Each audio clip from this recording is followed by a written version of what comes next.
Meron nga pala akong bagong page. Mami G lang sa Kalam. Mami G sa Kalam. Ano? Tingnan ko na lang sa YouTube yun, sa YouTube. Hindi, Facebook. Sa Facebook. O, yan. Mami. What's up mga kapaps? Magandang gabi no sa lahat. Actually meron akong ipapakilala sa inyo. Ito kung kilala nyo si Mami Gangster, no? Sikat na sikat ito sa social media, sa YouTube, sa Facebook. So meron akong booking na deliver ko sa bahay niya. So dito lang siya sa may General Trias, no? Pinick up ko sa Las Piñas.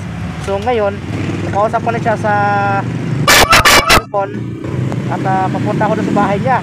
Yan, no? So dito siya nakatira sa may Governor Stills, General Trias. So pupuntahan natin yung yung bahay niya, tapos magpa-picture na rin tayo. Sikat to si Mami Gangster. Ayan mga paps, active kayo mamaya. Medyo naligaw ako kasi ngayon tinuro sa akin ng tricycle driver. Yung drop off area is sa may Dali grocery store. Medyo lumagpas pala ako halos mga 300 meters. So babalik ako ng konti doon sa may subdivision ni Mami Gangster. So pupunta tayo mamaya, magpa-picture tayo. Gusto ko tayo. So nahihiya ako mga paps. Let's go! So yun mga kapaps, narating na natin yung bahay ni Mami Gangster. Yan, hello! Yan, shoutout kay Mami Gangster. Yan. Hello! Ayan, shoutout sa mga followers and subscriber niya. Ayan. So alam mo, kilala nyo yan. Sikat yan sa social media, Facebook, TikTok at saka YouTube. Yan. Yeah, so Mami G lang sa Kalam. yan, ako naman Papski Motovlog. Yan, shoutout. Wow!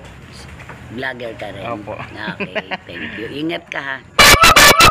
So taga Cavite pala to si Mami Gangster Ako taga Cavite rin, taga Naik naman po. Okay.